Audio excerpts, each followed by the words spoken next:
how to fix. Unfortunately, Telegram has stopped on Android phone. Hello guys, in today's video I'm gonna show you how to fix this problem easy and quick on any Android phone. First, all you need to do is easy, just go to Play Store and check if there's any update for Telegram, and then just update it, and that's it.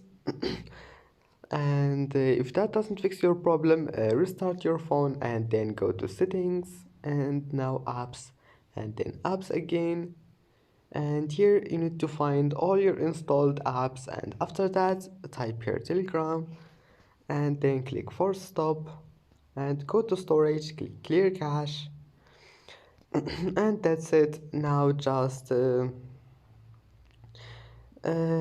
just go back and try again, and if that doesn't fix your problem, just come back here, go to permissions, allow all of those permissions, and then disable this one, draw over other apps, and that's it. Don't forget like and subscribe, and see you in the next video.